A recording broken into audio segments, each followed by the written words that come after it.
기도하겠습니다. 하나님, 하나님의 은혜를 사모할 수밖에 없는 우리가 하나님 앞에 나왔습니다. 주님, 하나님 앞에 선 우리가 참으로 가증스럽고 때로는 추악하기도 하고 무엇을 그렇게 많이 뒤집어 썼는지, 가려야 할 것이 무엇이 그렇게 많은지, 하나님을, 예수님을 믿지 않는 척 해야 하는 순간들이 하루에도 몇 번씩 닥치고, 또 누군가에게는 내가 하나님을 열심히 믿는 척 해야 하는 위장수를 펼쳐야 할 때가 한두 번이 아니었던 우리의 인생을 하나님 앞에 낱낱이 고하며 아뢰나이다. 얼마나 능력이 있고 또 얼마나 신실하고 또 얼마나 포장할 만하다고 우리가 하나님 앞에서 감히 그 위장수를 펼치고 있는지 주여 용서하여 주시옵시고, 이제 하나님 앞에서는 다윗과 같이 하나님의 전적인 은혜만을 사모하는 자들로 자리하게 하여 주시옵시고, 은혜의 주체이신 하나님만을 바라보게 하여 주시옵시고, 생명이신 예수 그리스도만을 붙잡는 시간이 되게 해 주시옵소서. 이제 우리의 마음을 가리고 닫게 만드는 우리의 가식과 우리의 위장 전술들이 하나님의 말씀 앞에 낱낱이 폭로되게 하여 주시옵시고, 하나님의 은혜가 우리의 가슴을 치고 후벼 파고 우리의 골수를 쪼개고 심령 영혼을 갈라놓아 하나님 앞에서 하나님만을 바라보며 예수만을 사모하는 자리가 되게 하시고, 죽을 수밖에 없는 우리를 구원하신 그 은혜만을 붙잡는 복된 시간이 되게 하여 주시옵소서. 아버지, 엔돌의 무당을 찾아가지 아니하고 하나님께 나왔습니다. 이 주일날 이 세상의 소리들에 유혹되어 미혹되어 넘어가지 않고 다윗처럼 하나님께 묻고자 나왔습니다. 그냥 돌아가지 않게 하여 주시옵시고, 이 시간 하나님 앞에 여쭙고 묻고 엎드려 하나님의 은혜만을 구하고 간구하는 시간, 그것이 우리에게 복이고 생명이고 은혜가 되어 놀라운 하나님의 은혜를 마음껏 생명수로 공급받는 이 시간, 이 자리가 되게 하여 주시옵소서.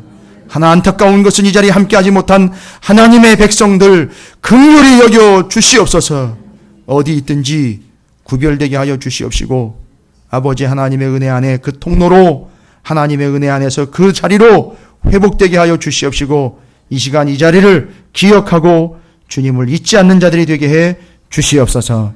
이제 함께한 우리 모두가 다 전하는 부족한 종과 받는 우리가 하나가 되어서 하나님의 은혜 앞에 다 풀어놓고 무장해제하고 주님의 은혜만을 받는 복된 시간이 되게 해 주시옵소서. 감사드립니다. 우리 구주 예수 그리스도 이름으로 간절히 기도 올리옵나이다. 아멘. 할렐루야. 예, 이제 옆에 있는 분 축복하도록 하겠습니다. 뭐라고 축복하느냐 하면 절대 욕이나 비난이 아닙니다. 이제 이렇게 축복합니다. 위장술은 이제 통하지 않습니다. 라고 축복하시기 바라겠습니다.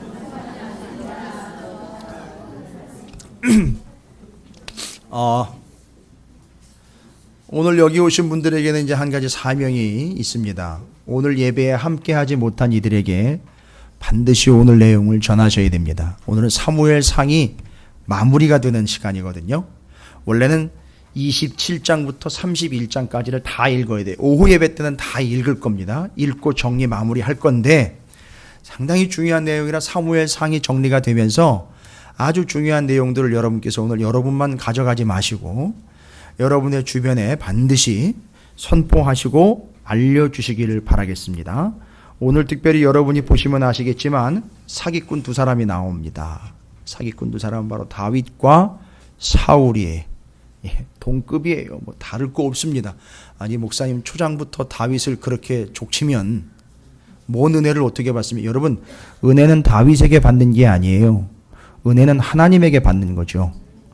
그래서 여러분의 기대가 하나님만을 바라보게 하는 집중과 조명의 자리가 되도록 오늘 27장부터 31장까지를 아주 바쁘게 오르락내리락 해야 됩니다. 여러분께서 좀 각오하시고 사무엘상을 정리를 해야 되니까 여러분이 그 은혜를 사모하는 복된 자리가 되시기를 주님의 이름으로 축복합니다.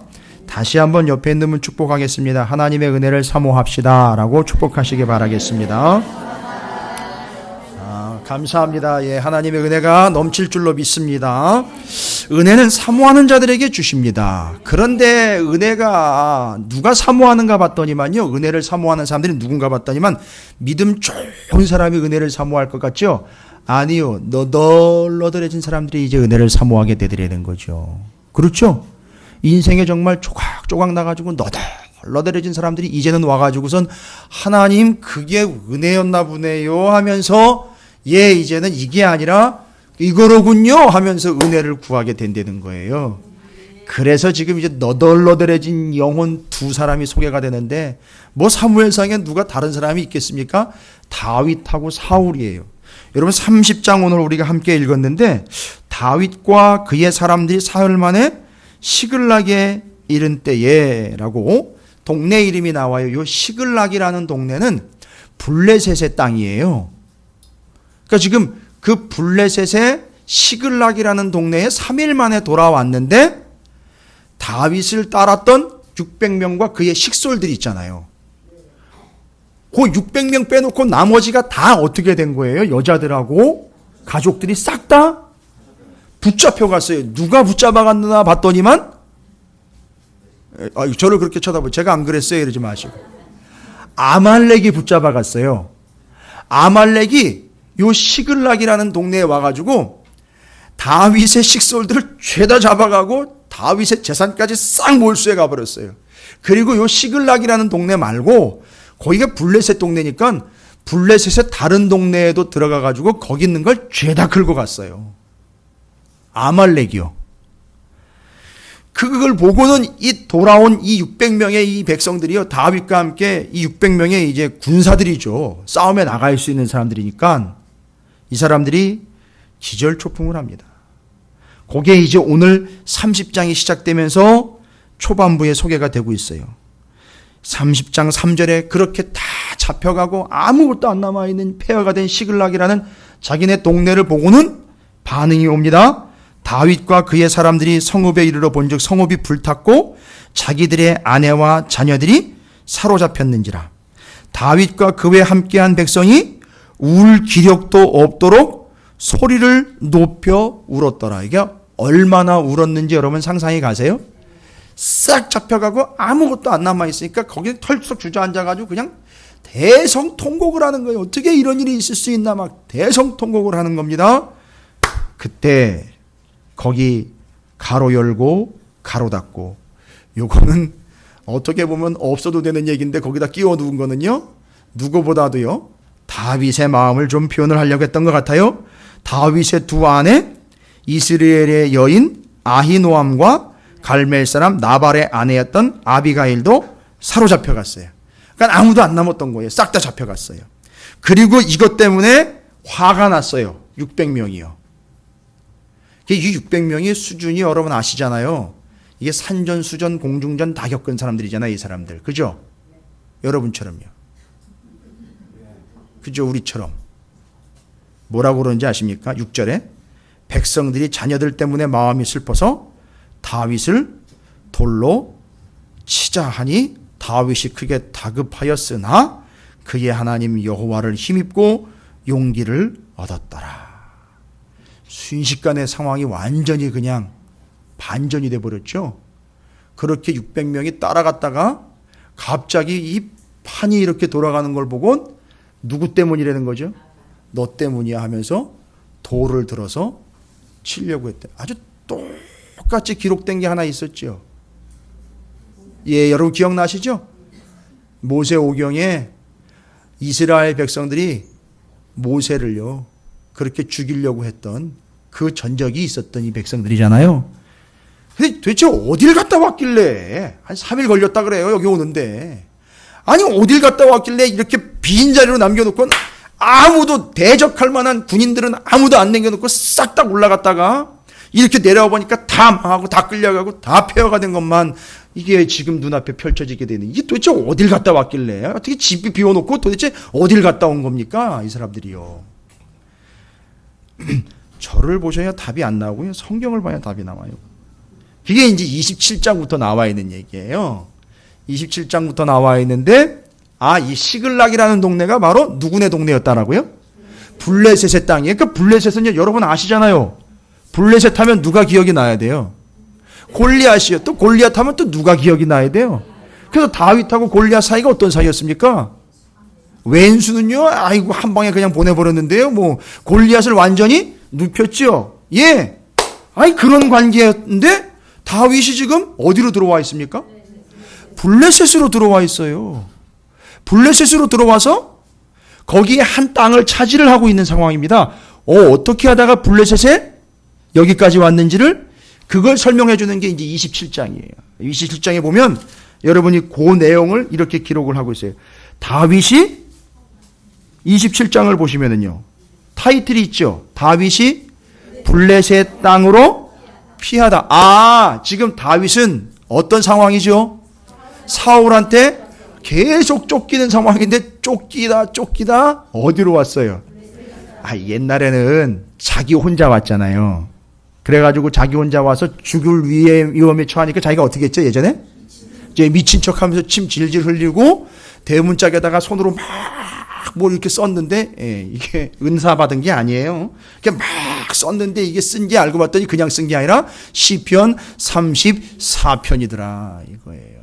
그래서 그걸 기억을 하고 있는 우리가 지금 이 시편이 아닌 사무엘상 27장에 어떻게 하다 다윗과 그 600명과 식솔들이 시글락이라는 동네에 들어와 살게 되었는지를 설명해 주고 있는 게 27장입니다.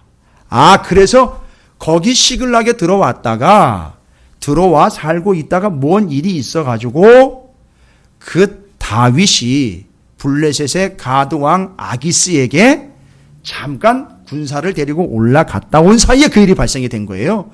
그걸 알려면 앞에 있는 27, 28장, 29장까지를 여러분이 좀 이해를 하셔야 돼요. 제가 간략하게 그냥 재미있게 이야기로 설명을 드릴게요. 성경 공부가 아니고 정말 재미있어요. 아주 재미있는 스토리니까 일러드릴 테니까 30장까지 그 앞부분이 이런 전개 상황이었구나라는 걸 좀 들으시면 돼요. 어렵지 않게 제가 재미있게 설명을 해드릴게요. 제가 배우나 성우는 아니기 때문에 드라마틱한 걸 섞지는 못하지만 있는 그대로 전해드릴 테니까 30장의 그 상황이 이제 쏙쏙 들어오실 거예요. 이해가 될 거예요. 자, 사울을 피해 다니다가 이젠 더 이상 피해 갈 곳이 없는 다윗이 어디까지 들어갔느냐 하면 블레셋으로 들어왔어요. 왜요? 왜 블레셋으로 들어왔을까요? 뒤에 바로 나와요. 누군가 다윗이 블레셋으로 600명 데리고 식솔을 데리고 가드왕 아기스에게로 들어갔다. 이건 망명이죠? 이건 정치적 망명이에요. 예. 정치적 망명을 통해서 들어갔어요. 그 인원들을 데리고. 그랬더니만 그 이야기를 듣고는요. 사울이 4절을 보세요. 다윗이 가드에 도망 것을 어떤 사람이 사울에게 전하매 사울이 다시는 그를 수색하지 아니하니라. 그러니까요. 다윗이 정치가 구단이거든요. 그냥 블레셋 땅 아닌 다른 땅에 있다가는요. 어떻게 되죠? 계속 도망 다닐 수밖에 없죠. 그런데 궁여지책이요. 한 가지 정치적인 판단을 내렸습니다.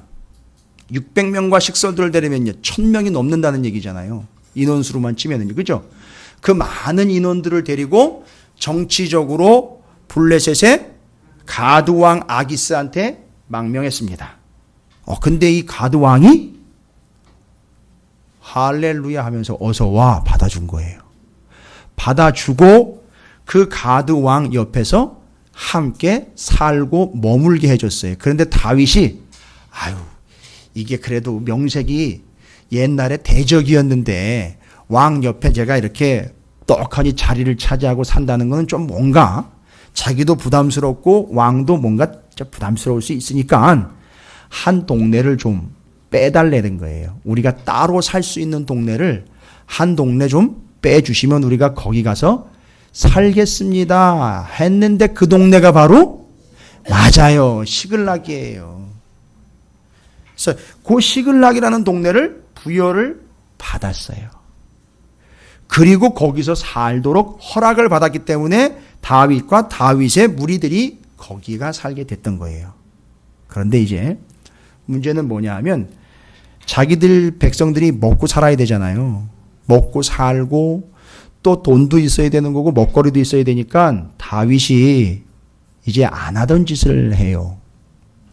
안 하던 짓을 합니다. 예전에는 그런 짓을 안 했는데 이제는 먹고 살아야 돼요.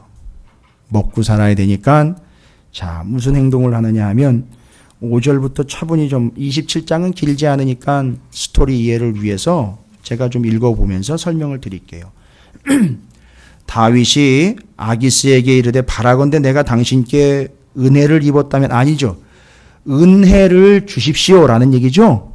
은혜를 베풀어 주십시오라는 얘기죠. 그래서 은혜를 베풀어 주셔서 지방 성읍 가운데 한 곳을 내게 주어 내게 살게 하소서. 당신의 종이 어찌 당신과 함께 왕이 사시는 이 동네에 살리까 하니 아기스가 그날에 시글락을 그에게 주었으므로 시글락이 오늘까지 유다 왕에게 속하니라. 다윗이 블레셋 사람들의 지방에 산 날수는 1년 4개월이었더라. 다윗과 이제 보십시오. 그의 사람들이 올라가서 구술 사람과 기레스 사람과 아말렉 사람을 침노하였으니 그들은 옛적부터 술과 애굽 땅으로 지나는 지방의 주민이라.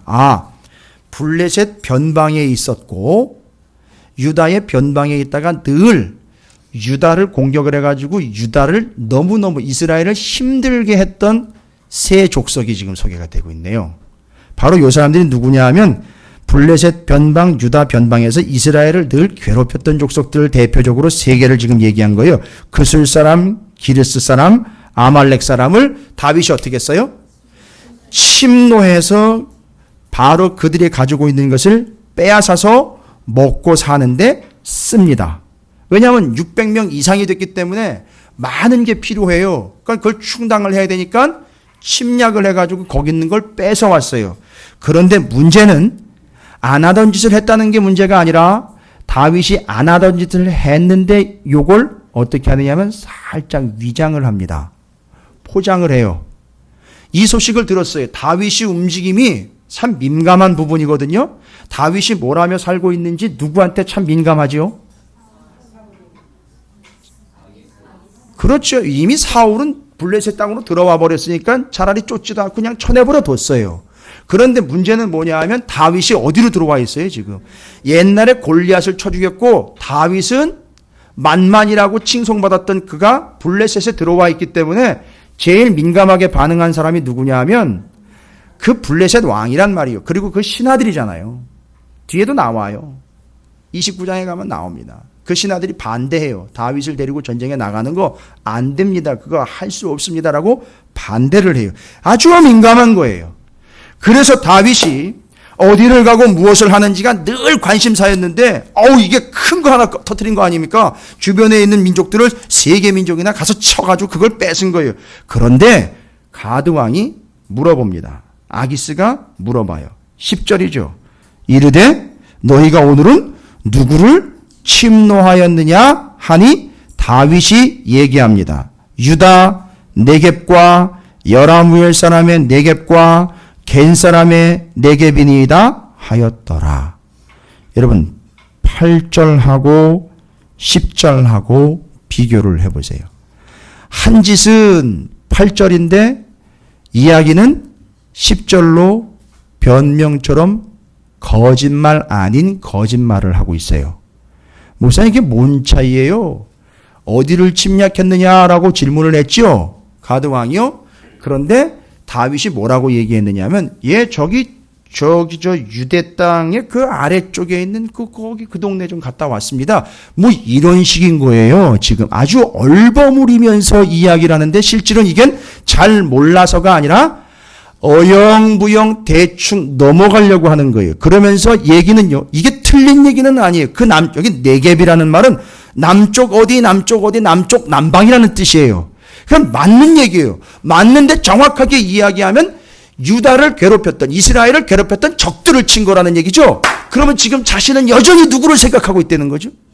이스라엘을 언젠가는 도와줄 거라는 생각을 하고 있으니까 그렇게 표현이 돼버리면 어떻게 되는 거죠? 블레셋에겐 처형의 대상이 되는 거예요. 그러니까 이걸 말귀를 이상하게 돌려가지고선 뭐라고 표현했느냐면 틀린 얘기 아니에요. 유다의 남쪽에 있는 그쪽 지방에 가가지고 치고 들어와. 그리고 거기 있는 사람들 싹 죽여버려요. 한 놈도 안 나. 이거 다 죽여버려요. 왜요? 남아있으면요. 이 사람들이, 남아있는 사람들이 와가지고 우리를 죽였어요. 이렇게 돼버리면 다윗이 나한테 얘기한 거랑 다르네. 이런 식이 돼버릴 수 트롤통이 날 거 아닙니까? 그게 싹 죽여버렸어요. 다윗이 안 했던 짓을 해요, 이제. 그리고 먹고 살 궁리를 하다가 거짓말까지 하게 되고 위장전술을 펼칩니다. 왜요? 살려고요. 블레셋 땅에서 누구한테 해코지 당하거나 손가락질을 받거나 너 나가. 넌 인마 우리가 살 수 없어라고 분리되어 떨어져 나가 발길로 뻥 걷어차가지고 이 600명밖에 안 되는 이 세력이 한순간에 몰살당할 위기에 처할 아주 긴박한 상황에서 다윗은 뭐라고 이야기한다고요? 아니요. 저는 그 유대의 남쪽 지방을 치고 왔습니다 하니까 가드왕 아기스가 오해를 해요. 그게 거짓말이라는 얘기가 그래서 나온 거예요. 뭐라고 오해를 하느냐 하면 뒤에 보세요. 그 이야기를 듣고 12절에 아기스가 다윗을 믿고 말하기를 다윗이 자기 백성 이스라엘에게 심히 미움을 받게 되었으니 왜요? 다윗의 말에 의하면 어디를 치고 온 거죠? 유대 땅을 치고 온 거예요. 그걸 그렇게 믿고 있다고요. 이런 거짓말쟁이를 봤어요. 이런 나쁜 놈을 봤습니까? 하나님의 은혜가 얼마나 컸는데 거기서 그렇게 지 목숨 하나 부지하려고 그것도 다 몰살시켜버리고 와가지고는 유대 땅 자기 동족 치고 왔다는 거예요. 그걸 또 아기스가 믿어줬어요. 그리고 이제 넌 내 편이구나. 확실해 넌 내 편이야. 그래가지고 29장에 이스라엘과 전투에 끌고 나가는 거예요. 다윗을. 믿거니 하고 그래가지고 앞장 세워요. 다윗을. 여러분 어떻게 할까요 이거? 예? 목사님 혈압 내지 마. 혈압을 안 내게 생겼어요. 제가 지금 여기까지 잘 왔는데 다윗이 하는 짓을 한번 보시란 말이에요. 무슨 짓을 하고 있다고요? 자기 집단과 자기가 먹고 살려고 이방을 쳤어요. 근데 그 이방은 이스라엘의 적들이에요. 아직도 여전히 자기는 이스라엘로 돌아가 이스라엘의 지도자가 되려고 하는 꿈을 꾸고 있어요. 그걸 감추고 위장을 싹 해가지고요. 위장 해보신 분들 아시잖아요. 예? 저는 잘 모르겠어요. 여러분 속에 감추어진 얼굴을 싹 감추어가지고 내가 당신 편이요. 나는 유대인 우리 동족들로부터 따돌림을 당해가지고 이렇게 도망다니는 신세요. 라고 가드왕 아기스를 충분히 안심을 시키기 위해서 싹 위장을 하는 거예요. 위장 전술을 피는 거예요. 지금 뭐가 아닌 척하고 있죠. 내가 이스라엘을 좋아하지 않는 척 하면서 위장술을 펼치는, 그리고 거짓말을 통해서 그걸 믿어달라는 거예요. 그걸 노린 거예요. 지금 다윗이. 지금 27장 한 장만 보면은요, 이건 도대체 다윗의 모습이 아니에요. 감히 제가 얘기 드릴게요. 이건 다윗도 이해할 거예요. 이제 결론은 그게 아니지만 이 상황에서는 반드시 다윗은 욕을 얻어먹어야 돼요. 정말 폐역한 인간이에요. 정말 아주 치졸하게 이를 데 없고 아주 교활한 인간이에요. 거짓말에다가 잔악하기까지 하고 아주 위장술에 아주 능한 인간이에요. 왜요? 살아남으려고요. 살아남기 위해 거짓말해가지고 싹 포장을 했어요. 여러분, 그냥 단도직입적으로 얘기 드릴게요. 어느 순간에는 교회를 다니는 척해요. 믿음이 있는 척하고 아주 위장술에 엄청 등해요. 기도도 잘해서 정말 신앙이 좋은 척합니다. 주의 성수 열심히 하는 척하고요. 막 은혜는 엄청 받았다고 그래서 은혜 받는 척은 엄청 해야 돼요. 근데 알고 봤더니 이게 위장전술이에요. 전혀 일치가 안 돼요. 연결도 안 되고요. 어느 순간에는요, 내가 교회 다니지 않는 척을 해야 살아요. 아니, 술자리에 가가지고 애들 기분 깰 일 있습니까? 나 교회 다녀. 이러면서 이제 막 술잔 날라오는데요. 제가 몇 번 당했어요. 아니, 술 먹으라고 주더라고요. 그게 술을 먹고 안 먹고의 문제가 제 신념이 제 믿음이라고요. 그래서 술잔을 주길래 저도 참 고지식하지요. 무식하게 일도 없고. 제가 예전에 청년 시절 때에는 저기 동부연의 원주 동지방 삼천교회 청년 회장이었었어요. 제가 그렇게까지 얘기했어요. 내가 기독교 대한감리회 동부연회 원주 동지방 삼천교회 청년회장이라 교회를 다니기 때문에 내가 술을 못 먹는다 이랬더니만 술잔이 툭툭툭 떨어지는 소리가 나면서 에이씨 이러면서 막 난리가 났어요. 저 나쁜 놈의 새끼 저거 술값을 물리든지 저걸 쫓아내든지 하라고. 기분 다 깬다고. 난리가 났어요. 예. 나가라는 거예요. 그래가지고선 그래 그럼 나가줄 테니까 그리고 나중에 저를 불러요. 왠지 아세요? 술 잔뜩 죄송합니다. 지들은 술 잔뜩 처먹고 운전을 못하니까 저보고 태워다 달라는 거예요. 제가 그거 안 했겠습니까? 했겠습니까? 했어요. 집에까지 다 내렸어요. 한 놈 한 놈 싹 다 내려줬어요. 예. 그리고 제가 학교 다니는 내내 점심 식사 기도를 맡아서 했어요. 모이면 같이 식사를 하잖아요. 같이 밥에 학생 식당에서. 그럼 제가 같이 대표 기도하고 밥 먹었어요. 이제 알아요. 제가 교회 다니고 그때부터 제가 김 목사라는 얘기를 들었어요. 제 자랑이 아니고요. 그러니까 우리 삶이 그래요. 어느 순간엔간 교회 다니는 척을 잘해야 살아남고 어느 순간엔간은 교회 다니는 척을 하지 말아요. 그러니까 안 다니는 척을 최대한 잘해야 살아남는 거예요. 그러니까 지금 다윗은 어떤 위장을 한 거죠? 내가 이스라엘과 친하지 않은 척하고 누구랑 친한 척 해야 돼요? 아기스랑 친한 척을 해야 되는 거야. 여러분 얼마나 힘들게 사세요? 얼마나 힘드세요, 여러분? 이게 다윗이 지금 이 상황입니다. 예? 죄송합니다. 여러분 이렇게 그냥 번져시 그냥 아주 정말 여러분 신수가 아주 훤하게 정말 열심히 잘 믿는 것처럼 앉아 계시는데 척은 아닐 줄로 믿습니다. 밖에 나가는데요. 교회 안 다니는 척 하면서 앉아 있으려니 얼마나 힘드세요? 그때 필요한 게 뭐라고요? 살아남기 위해서 위장술이 필요한 거예요. 그러니까 다윗이 지금 뭐 하고 있죠? 위장한 거예요. 나는 이스라엘과 별로 친하지 않습니다. 위장술이 쫙 펼쳐지고.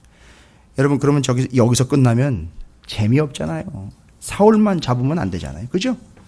죄송합니다. 다윗만 잡으면 안 되잖아요. 지금 저는 뭘 하고 있느냐 하면 다윗, 사울 똑같은 놈 이 얘기 하려고 하는 거예요.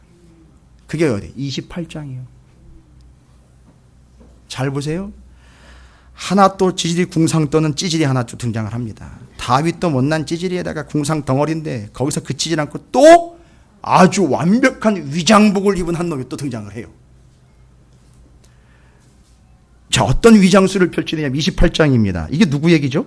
사울이에요. 근데 상황이 어떤 상황이냐 하면 사무엘이 죽고 사울이요. 28장 3절에 그거에 대한 이게 믿음의 고백은 아니었는데 사무엘이 죽고 나니까 괜히 무언가 없었던 열심이 나오는 바람에 뭐를 선포했느냐면 이 나라 이 민족 가운데 있는 모든 무당의 점쟁이 놈들은 다 행동 중단해라. 걸리면 다 죽을 줄 알아. 이래가지고 싹 제거가 됐어요. 그리고 어느 누구도 점치러 가는 순간 걸려들이면 같이 죽는 거예요. 그런데 문제는 뭐예요? 블레셋이 이스라엘을 쳐들어온다는 얘기를 듣고는 난리가 난 거예요, 지금. 사울이 이거 어떻게 해야 되나 막 전전긍긍하고 있으니까 이걸 하나님한테 물어봐야 되는데 그의 비참한 처지가 나와 있어요. 어디다 물어봐야 되는데 궁극적으로는 하나님한테 물어봐야 되는데 하나님은 이미 그를 떠나가 버려가지고 노 코멘트예요. 절대 대답 안 하십니다. 거기 6절에 그렇게 나와 있어요. 사울이 여호와께 묻자오되 여호와께서 뭐예요? 꿈으로도 우림으로도 선지자로도 그에게 대답하지 않았다는 거예요. 하나님은 대답을 절대 안 하시고 계셔요. 지금 아예 대답할 마음이 없어요, 사울에게. 그러니까 이 사울은 이제 막 난리가 난 거예요. 이거 어떻게 해결을 해야 될까 해서 어디다가 물어봐야 되나 했더니만 그걸 또 듣고 있던 한 신하가 뭐라고 얘기합니까? 저기 저 엔돌이라는 동네에 7절이에요. 신접한 여인이 있나이다 얘기를 듣고 오케이 글로 가자. 지가 명령은 뭐라고 내려놨어요? 신접해가지고 점치거나 무덤짓거리 하는 놈들은 다 죽여버린다 그랬거든요. 걸리면 다 죽는다 그랬어요. 사무엘이 죽고 난 다음에 사무엘의 그 이적과 공적을 좀 치하해주는 의미로 그런 모든 더러운 짓 하는 놈을 싹 다 죽여버린다 그랬어요. 그러니까 누가 감히 점친다고 얘기를 해요? 안 하죠? 쉬쉬하고 있는데 아주 용한 무당 하나가 엔돌이라는 동네에서 간판은 내렸지만 여전히 영험한 무당으로 통하는 여자 하나가 있었어요. 그게 엔돌의 무당이에요. 이름은 안 나오는데 그 엔돌의 무당. 이래가지고 어떤 사람이 그 여자 이름이 또 엔돌이라는 등 이런 얘기를 했었어요. 근데 엔돌이라는 동네에 살고 있는 한 여자 무당을 수소문했어요. 그런데 그걸 듣고 사울이 어떻게 하는지 보시란 말이에요. 8절에 사울이 다른 옷을 입어 변장을 하고 두 사람과 함께 갈새 지가 뭐가 아닌 척 하는 거지요? 왕이 아닌 척, 사울이 아닌 척 가야 돼요. 왜요? 지가 무슨 명령을 내렸어요? 무당 걸리면 다 죽여버릴 거야. 근데 지금 지가 누구 찾아가고 있어요? 무당을 찾아가고 있는데 그 무당이요, 사울인 걸 알면은요, 무당 짓을 하면 그 순간 죽음 아닙니까? 그러니까 자기가 사울이 아닌 척 위장을 해가지고 찾아가서 뭐 하겠다는 거죠? 물어보겠다는 거예요. 여러분, 이 무당이 몰랐을까요? 예, 무당은 귀신의 힘을 빌리기 때문에 귀신같이 알아요. 처음부터 끝까지 귀신의 힘을 빌렸기 때문에 알 수 있어요. 그 여자가 이건 철저하게 계획된 시나리오에 의해서 사울을 맞이합니다. 그리고 사울이 그 여자에게 물어봐요. 뭐 때문에 왔수? 이러니까 내가 지금 죽겠다는 거예요. 블레셋이 쳐들어오는데 이걸 어떻게 해야 될지 물어볼 사람이 없다는 거예요. 하나님도 대답을 안 하고요. 끝난 거예요. 하나님이 대답을 안 하면 끝난 거예요. 어디다 물어볼 데가 없는. 그러니까 하나님한테 물어볼 수 없으니까 하나님한테 대답이 안 오니까 어디 가는 거예요? 예? 누구한테 간다고요? 맞아요. 여러분, 하나님한테 물어볼 수도 없을 뿐만 아니라 하나님이 대답하지도 않는 인간들이 바로 무당한테 가는 거예요. 그러니까 교회 다녀도 무당한테 갈 수 있어요. 가시라는 얘기가 아니에요. 단 하나님이 대답 없으면 거기 가서라도 물어보세요. 그러면 그럼 뭐 어쩔 수가 없어요. 그런데 대답은 보장 못합니다.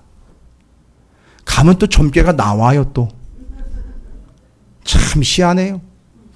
원래 점괘가 안 나와야 되는데 점괘가 나와요. 지금 사울이 점괘가 나왔다고요. 나와서 누구를 불러 올릴까요? 이랬더니만 대답은요, 사무엘을 불러 올리라는 거예요. 이게 말이 됩니까 지금? 이건 말이 안 되는 거예요. 지금 조작한 거예요. 이 여자 무당이 조작을 해가지고 사무엘이 어떤 사람인지 다 알고 사울도 알고 있기 때문에 다 정보를 입수한 상태이기 때문에 이 영험한 무당이기 때문에 무슨 일이 있었고 정치적으로 어떤 상황이고 다윗이 어디가 있는지도 다 아는 사람이에요. 이 사람은. 그러니까 사울이 지금 다 하고 있는 거예요. 그 위장해가지고 가서 물어보려고 갔는데 결국 들통이 났어요. 아이 사울 아닙니까? 하면서 내가 여기서 잘못하면 당신 나 죽일 거 아니냐? 그랬더니 거기다 대고 뭐라 그래? 내가 살아계신 하나님의 이름을 두고 맹세하네. 어디서 함부로 하나님의 이름을 두고 맹세합니까? 그러면서 얘기를 하는 거, 절대 죽지 않는다는 거예요. 내가 안 죽이겠다는 거예요. 여러분, 여기 신접이라는 말이요, 히브리어로 바알오브라는 히브리어인데, 바알오브는 뭐냐면 바알이요. 신접이라는 말은 바알, 우상 있잖아요. 바알신. 바알신을 주인으로 섬기는 그 떨거지라는 얘기예요. 그러니까 지금 바알이 주관하고 있는 가운데 이런 일이 일어나고 있는 거란 말이에요. 그러니까 이건 절대 지금 하나님이 하신 일이 아니에요. 여러분, 오해하시면 안 돼요. 절대 오해하시지 마세요. 하나님은 응답을 안 줬다 그랬단 말이에요. 응답 안 했다 그래서 대답도 안 했는데 지금 바알의 하수인인 이 여자 무당이 바알의 힘을 입어서 지금 이런 짓을 하고 있는 거예요. 그러니까 사울은 자기가 사울이 아닌 척해서 이 어려움을 어떻게 넘어가야 되니까 위장을 해가지고 찾아왔습니다. 자, 여러분, 그러면요, 다윗과 사울 누가 더 나쁜 놈입니까 도대체? 예? 누가 더 나쁜 놈입니까? 다윗이나 사울 둘 중에 누가 더 나쁜 거예요? 예? 대답을 한번 여러분이 해보시죠. 예, 맞아요. 여기서 뭐 어떤 놈이 더 나쁘다는 둥, 뭐 누가 더 나빴다는 둥, 더 질이 안 좋다는 둥, 더 의도가 아니었다는 이딴 얘기 하면은요, 여러분 그냥 뛰쳐나가세요. 그건 아니고요. 누가 더 나쁘고 옳고를 이야기하는 게 아니라 둘 다 똑같은 놈이에요. 무슨 의미에서 똑같은 거냐 하면 뭐지요? 이 문제를 자신의 힘으로 자기 뜻에 의해서 해결해 보려고 무슨 수척을 지금 펼치고 있죠? 위장술을 펼치고 있죠? 예, 맞아요. 여기 위장술이 들통이 나야 정답인 거예요. 요 위장술은 반드시 들통이 나야 돼요. 그래서 절대 내가 내 힘과 내 방법을 가지고 위장해가지고선 이 문제를 해결할 수 없음이 드러나야 되는 거예요. 그래서 우리가 자기의, 자기 경험, 자기 학식, 자기 학벌, 자기 돈, 명예, 이 모든 것들이 다 뭐가 될 수 있습니까? 그렇죠. 나를 위장하는 게 될 수 있습니다. 그러나 오늘 사울과 다윗 이야기를 통해서 이 위장술은 아주 적나라하게 박살이 나야 된단 말이에요. 그런데 둘은 똑같아요. 이런 측면에서는. 인간으로서 이 문제를 인간적으로 개인적으로 해결해 보겠다라는 건 똑같습니다. 그런데 둘은 결론이 달라요. 똑같이 그런 방법을 썼는데 한 사람은 어떻게 했느냐? 들통이 나니까 이게 아니로군요. 내가 위장해가지고 내 힘으로 살아가는 게 아니라 하나님의 은혜가 아니고서는 나는 완전 너덜너덜할 수밖에 없는 존재로군요 라는 걸 깨닫고, 한 사람은 끝까지 계속 또 다른 위장술을 펼친다는 얘기예요. 이게 둘의 차이예요. 이게 다윗과 사울의 차이예요. 그래서 오늘 27장부터 31장까지 제가 여러분에게 분명하게 말씀드리고 싶은 것은 이거예요. 여러분 놓치면 안 돼요. 위장술을 배우시면 안 돼요. 본문에서 위장술을 배우시면 안 되고, 이미 둘 다 아주 현란한 위장술은 다 어떻게 됐다? 폭로가 됐어요. 그리고 둘 다 결론적으로 이야기하면, 결론에 이르면 위장술로 살아남은 존재가 아닌 하나님의 은혜로 살아남은 한 사람만이 세워지게 됩니다. 그게 누구죠? 다윗이에요. 그럼 오늘 제가 얘기 드리려고 하는 것은 위장술 얘기가 아니라, 위장술 들통나고 뭐가 드러나더라? 하나님의 은혜가 드러나더라. 자, 요거예요. 요렇게 둘이요 위장술의 한계를 보여줬습니다. 그리고 29장에 블레셋이 이스라엘 쳐들어가지요. 그때 바로 다윗을 위장술에 속아서 어떻게 합니까? 앞장 세우려고 했다가 신하들이요 아니에요 하고 위장술 들통 나지요. 그리고 시글락으로 다시 돌아가게 돼요. 3일 동안 자기가 그 600명 데리고 돌아갔는데 바로 30장에 가서 보니까 그런 일이 펼쳐진 거예요. 여러분, 이건 또 뭔 얘기입니까 도대체? 이거 정말 최대한으로 내가 위장해가지고선 이걸 지켜보려고 했는데 어떻게 됐어요? 완전히 박살나버린 거예요. 예, 이게 뭘 얘기하는 거라고요? 위장술의 결과를 이야기하는 거라고요.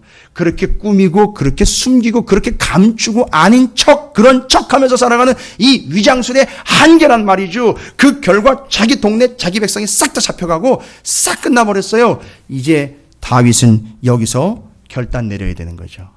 또 다른 위장술을 펼친 것인가? 하나님의 뭐를 구할 것인가? 은혜를 구할. 30절 보십시오. 30장 보십시오. 다윗이 위장술 포기한 구절이 나옵니다. 한 번의 위장술이 또 필요한 상황이 왔어요. 어디요? 30장 6절입니다. 30장 6절이에요. 백성이 자녀들 때문에 마음이 슬퍼서 다윗을 돌로 치려고 할 때, 이때 또 뭐가 필요하죠? 위장술이 한번 필요하죠. 세상적인 방법으로 하면 잘 구스르거나 자기가 이 얼마나 위대한 존재인지가 좀 드러나 줘야 되지요. 그러면 감히 엄두도 못 낼 터인데 돌을 들어서 치려고 하는 이들에게 위장술로 다가가는 게 아니라, 잘 보십시오. 어떻게 다가오죠? 하나님 여호와를 힘 입고 용기를 얻었더라. 용기라는 말은 끝까지 갈 수 있는 능력을 얘기하는 거예요. 하나님을 힘 입은 거예요. 자기가 입은 게 아니라 하나님이 입혀주신 거를 입고, 자 보십시오. 대한 결과 어떻게 됩니까? 문제가 정리가 됩니다. 그리고 하나님의 힘을 입어서 하나님의 은혜가 필요하다는 게 행동으로 드러납니다. 어떻게 하죠? 우림과 둠림 가져오라는 거예요. 하나님한테 뭐 하겠다는 거죠? 물어보겠다는 거예요. 여쭤보겠다는 겁니다. 하나님한테 물어보겠다는 거예요. 이게 은혜로 돌아가는 거예요. 이거라고. 그런데 아까는 어떻게 했습니까? 아까 바로 그 주변 나라들을 칠 때에는요, 27장 1절 보세요. 뭐라고 나와 있습니까? 다윗이 그 마음에 생각하고 그 짓을 한 거예요. 자기가 생각하고 그 짓을 한 거라고. 그런데 다윗이 지금 자기 위장술이 폭로가 되고 난 다음에 이게 아니라는 게 드러나고 난 다음에는 어떻게 했다고요? 하나님께 물어봐. 이렇게 갔어야 되는 거란 얘기죠. 그런데 순간 위장술에 넘어간 그가 묻지 않고 그냥 자기 생각으로 갔습니다. 그리고 30장에 잘 보십시오. 시글락에서 아말렉을 쫓아 이제 갑니다. 아말렉을 쳐들어가서 아말렉이 가져간 것 다 가져오고 이끌어가고 잡아간 자기 백성들을 다 데리고 오려고 올라갑니다. 자, 그런데 여러분 오늘 사무엘상 30장이 기가 막힌 문문으로 기가 막힌 사건을 통해서 우리에게 귀한 메시지를 주고 있어요. 이게 신약까지 연결이 되고 있습니다. 이 말씀이요. 무슨 얘기냐? 갑니다. 아말렉을 쫓아갑니다. 자기의 가족들 잡혀갔으니까 그 전전긍긍하는 마음으로 간절하게 하나님 앞에 기도하며 갑니다. 7절 이후로요. 물어보고 9절에 30장 9절에 이에 다윗과 또 그와 함께한 600명이 가서 부솔 시내에 이르러 뭐죠? 뒤떨어진 자를 거기 머물게 했으되 곧 피곤하여 부솔 시내를 건너지 못하는 이 200명이에요. 머물게 했고 다윗은 400명을 거느리고 쫓아갔어요. 그러니까 지금 원래는 출발을 몇 명이 한 거죠? 600명이 했는데 중간에 가다가 한 시냇가에서 여기서 물 마시면서 뭐 하고 있으라는 거죠? 쉬고 있으라는 거죠. 너무너무 힘들어하고 지쳤고 어떤 사람은 또 병들었을 수도 있고 연세가 많을 수도 있죠. 그래서 쉬고 있으라고 몇 명을 떨궈 놓은 거죠. 200명 떨궈 놓고 다윗은 몇 명 데리고 갔습니까? 400명 데리고 가서 아주 흔쾌히 그냥 한 번에 싹 정리. 그러니까 하루 온종일 한나절 걸려. 아니 밤새도록 하고죠. 온 하루가 걸려가지고선 아말렉을 죄다 치고 어떻게 했죠? 거기서 아말렉이 끌고 간 자기네 것뿐만 아니라 블레셋 변방에서도 잡아간 모든 것들을 싹 가지고 들어옵니다. 싹 가지고 들어오는데 이제 본문이 말하려고 하는 이제 메인 메시지가 이제 나와요. 네, 집중하십시오. 여러분 아까 뭔 얘기했죠? 제가 사울하고 다윗을 왜 굳이 그렇게까지 그 둘을 깎아내리면서 다윗까지도 한 뼘으로 그냥 한 번에 싸가지고 그냥 감싸가지고선 다 매도를 해버렸는지 여러분. 그들의 한계가 뭐였다고 얘기를 드렸죠? 자기가 자기 힘으로 위장술을 펼쳐서 자기 능력으로 그걸 해결해 보려고 했던 그들의 한계. 결국 무엇이 그 능력이고 무엇이 그 답이 된다라는 것이죠. 하나님의 은혜. 여러분 이 본문이 27, 28, 29장을 앞에다 두고 30장에서 그걸 얘기하는 거예요. 뭐가 절대적이다? 하나님의 은혜가 답이고 하나님의 은혜가 절대적이다. 여러분 이건 좀 수준이 있어야지 알아보는 거예요. 이 본문은요. 좀 수준이 있어야 이걸 좀 감을 잡아요. 그러나 제가 여러분에게 설명드린 겁니다. 은혜를 얘기하려고 하는 거예요. 하나님의 은혜. 그럼 잘 보세요. 400명 데리고 가서 다 치고 다 뺏어가지고 다 회복해서 돌아옵니다. 돌아오면서 심각한 균열이 생겨요. 아주 심각한 문제가 생겼어요. 정말 심각한 문제가 생겼어요. 이거 별거 아닌 것처럼 그냥 넘어갔는데 아니요. 무지 심각한 일이 생겼어요. 21절 다윗이 전에 피곤하여 능히 자기를 따르지 못함으로 어디다 남겨놨죠? 부솔 시내에 머물게 한 몇 명이요? 200명에게 왔어요. 그들이 다윗과 그와 함께한 백성을 영접하러 나오는지라 다윗이 그의 백성에게 이르러 문안했다라고 그럽니다. 괜찮습니까? 잘 지내셨어요? 라고 이야기하고 다음 문제는 22절이에요. 이게 엄청난 위기예요. 앞에 돌을 들어서 다윗을 죽이려고 했던 위기에 이은 최대의 위기입니다. 이거 공동체가 이제 분열될 위기까지 가는데 뭐라고 얘기합니까? 다윗과 함께 갔던 자들이면 몇 명입니까? 400명이 악한 자와 이 사람들이 악한 자와 불량배만 뽑아간 게 아닌데 갔다가 오면서 뭘로 변한 거예요? 아니 그러면 다윗은 악한 놈하고 불량배들만 데리고 가서 싸움을 한 거예요? 그럼 깡패지요 진짜. 다윗이야말로 진짜 깡패가 되는 거죠. 왜 이렇게 됐는지 뒤에 나와요. 악한 자와 불량배들이 다 말을 하는데 뭐라고 얘기를 해요? 그들이 우리와 함께 가지 누가요? 그 200명이 우리와 함께 가지 않았는지 우리가 도로 찾은 물건은 무엇이든 지금 아말렉 가서 자기네 것만 가져온 게 아니라 그랬죠? 블레셋 것도 훔쳐갔었는데 뺏어갔는데 그것까지 다 가지고 왔으니까 엄청나게 수확물을 얻은 겁니다. 그런데 뭐라고 얘기를 해요? 그 불량배와 악한 자들이요? 그 남아있었던 200명 그놈들한테는 주지 말고 그냥 자기 식구만 데리고 떠나가게 하라 하는지라.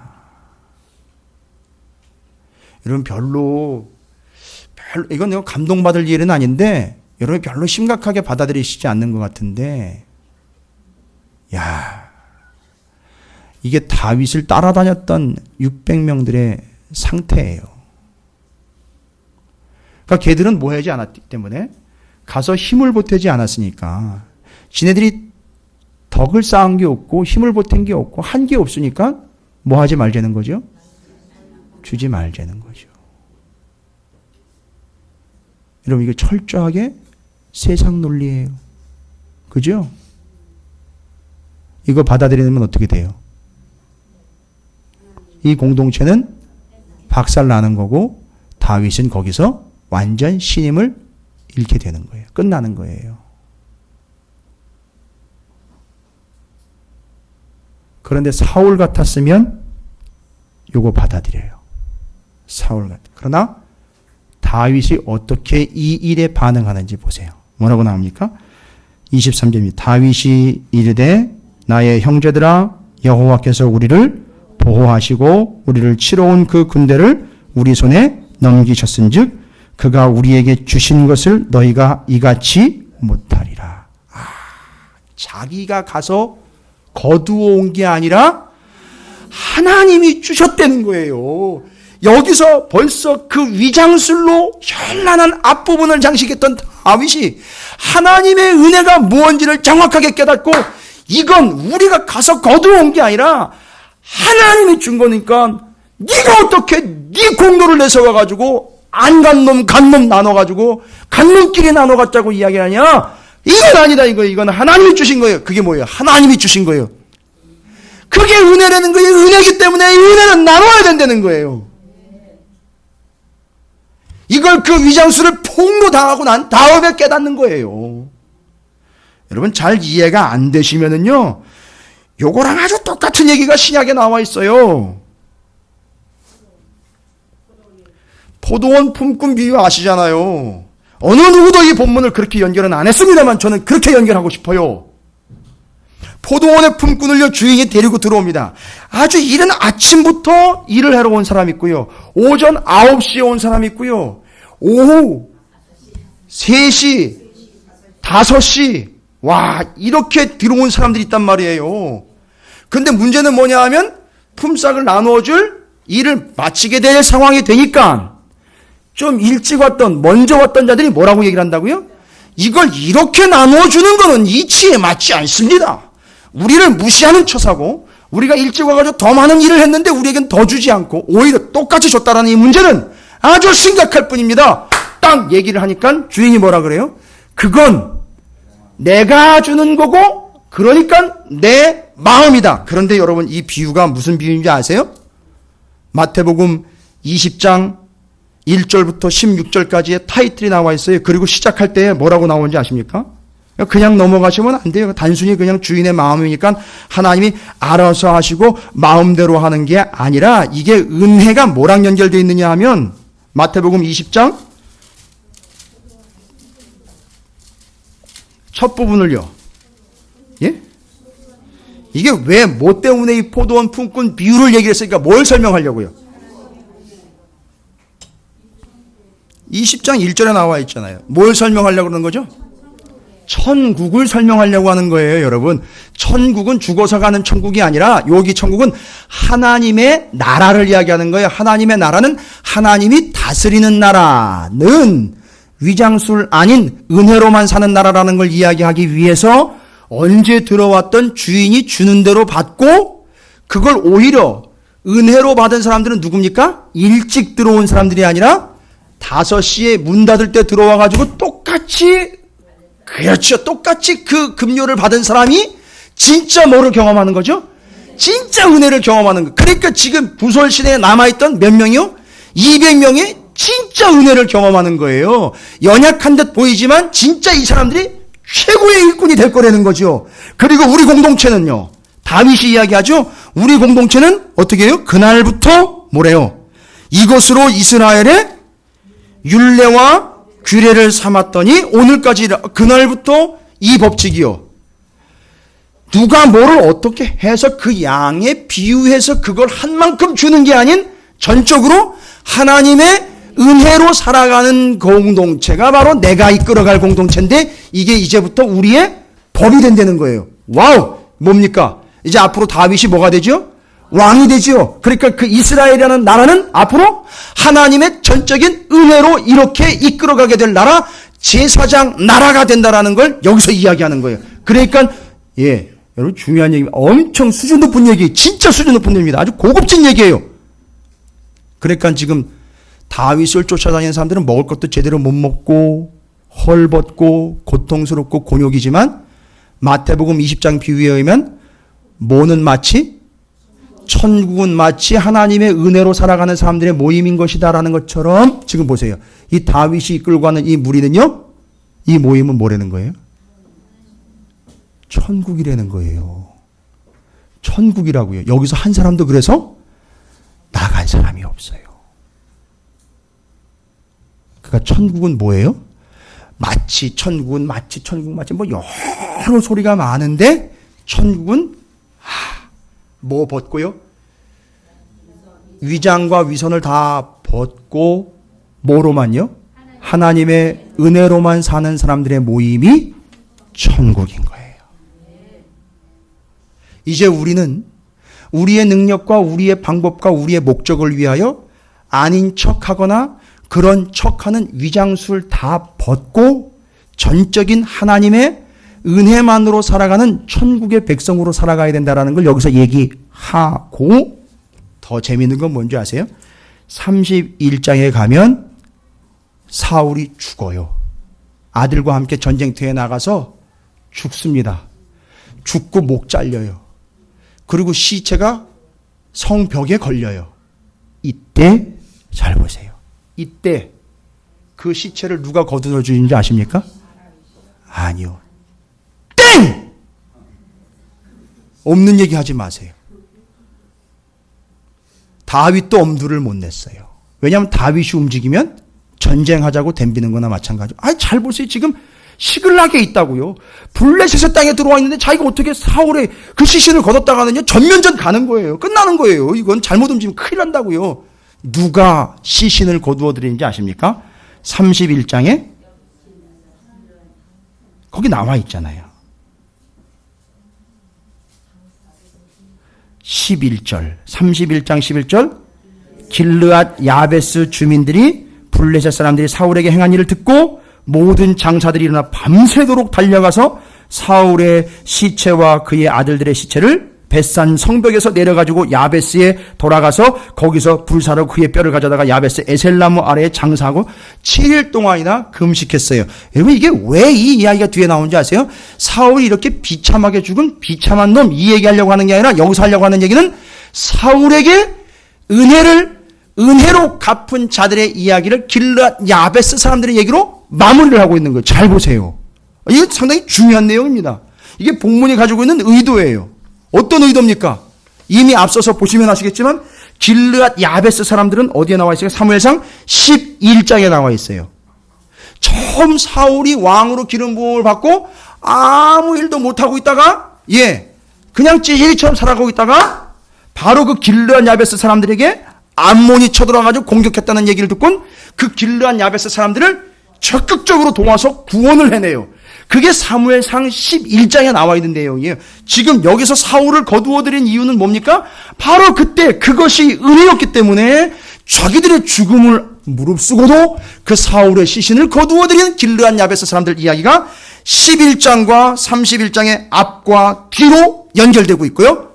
가운데 31장에 보면 사울이 죽는 얘기 나오죠? 사울이 죽는 얘기 앞뒤로 보면 잘 보시면 아시겠지만 사울이 여 뒤에 나가면은요, 사무엘하 1장에 보면 누구의 손에 최후에 죽는지 여러분 아세요? 자기가 자살을 했다고 분명히 나와 있는데 사무엘하 넘어가면 자살하려고 자기가 자기 칼에 확 넘어졌는데 안 죽고, 여러분 이거 상당히 비참하고 아주 잔인한 장면이에요. 자기 칼을 이렇게 나를 손잡이를 땅에다 받고 칼을 자기가 이렇게 거기 엎어지는 거예요. 그런데 식사 전이라 말씀드리기가 좀 그런데, 그러니까 뚫러서 바닥으로 확 들어간 게 아니라 사선으로 이렇게 걸쳐진 거예요. 사람 인자가 돼버린 거예요. 그 옆에 딱 보니까 누가 지나가요. 젊은 애가 하나 지나가는데, 야, 너 날 좀 죽여라. 아니, 무기를 들고 따라갔던 신하도 자기가 죽었어요. 자기 칼에요. 근데 이게 목숨이 안 끊어지고 고통스러워하는데, 그걸 보고선 한 놈이 지나가다가 이 고통스러워하는 걸 보고 이게 사울이라는 걸 알아보고 그를 죽여버려요. 알고 봤더니 그게 누구냐? 아말렉 한 청년이었었어요. 잘 보세요. 사울의 죽음 앞에요. 하나님 분명히 사울한테 뭐라고 얘기했어요? 아말렉 족속 진멸하라고 남겨놨는데, 말씀을 했는데 하나도 안 죽였어요. 죽이지도 않고 오히려 좋은 거 갈취하고 이 아말렉 사람들을 남겨놓는 바람에 지금 다윗이 그런 큰 일도 겪었고요. 결국 그 남겨놓은 게 어떻게 됐어요? 하나가 아니라 결국 최종적으로 자기가 그것에 죽는 결과가 나온 거예요. 하나님의 은혜를 사모하지 않은 자들의 결론이에요. 하나님의 은혜로 살아가지 않는 자들의 결론, 모든 게 다 자기를 위장하려고 썼던 모든 게 다 어떻게 된다? 자기한테로 돌아온다는 거예요.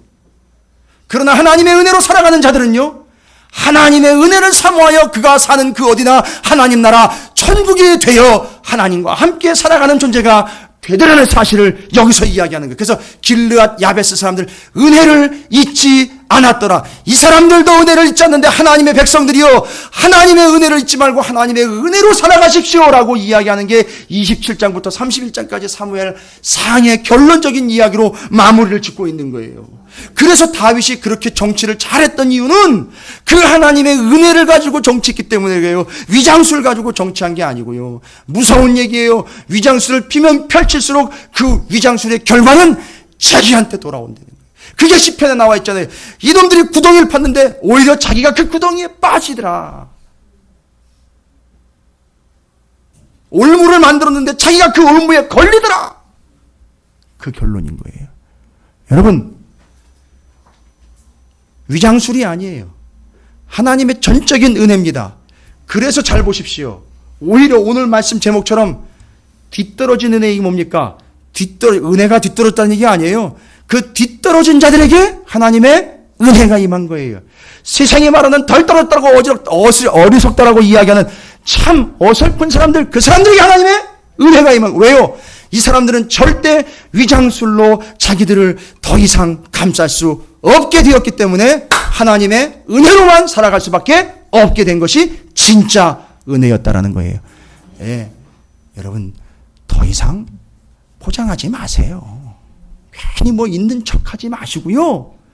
또 나가가지고도 또 아닌 척하지 마세요. 제발 위장술은 이제 그만하십시오. 그냥 하나님의 은혜다. 하나님의 은혜가 아니면 난 살아갈 수 없다라고 솔직하게 고백하십시오. 그게 사는 길이에요. 지금 다윗과 사울이 그렇게 결론을 내주었고 길르앗 야베스를 통해서 뒷문까지 싹 닫아졌어요. 하나님의 은혜예요. 되려 뒤떨어진 자들과 덜 떨어진 자들에게 더 큰 은혜가 임하는 이유를 여러분 아시겠습니까?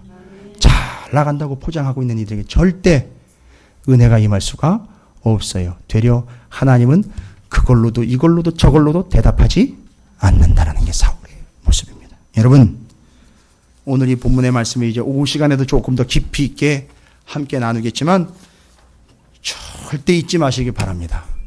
사무엘상 27장부터 31장은 평생에 잊지 마셔야 될 한 스토리로 위장술 아닌 하나님의 은혜가 아니선 살아갈 수 없다라는 이 진리를 여러분 평생에 기억하실 뿐만 아니라 여러분 자손 대대로 가훈처럼 물려주시고 유업처럼 물려주시기를 주님의 이름으로 축복합니다. 은혜입니다. 위장 벗으시고요. 이제는 하나님의 은혜로 살아가시기를 다시 한번 축복합니다. 옆에 있는 분 축복하겠습니다. 하나님의 전적인 은혜입니다. 라고 축복하시기 바라겠습니다. 위장술 통하지 않습니다. 라고 다시 한번 축복하십시오. 자, 이제 결단하겠습니다. 하나님, 제가 다윗처럼 하나님의 전적인 은혜만을 사모하겠습니다.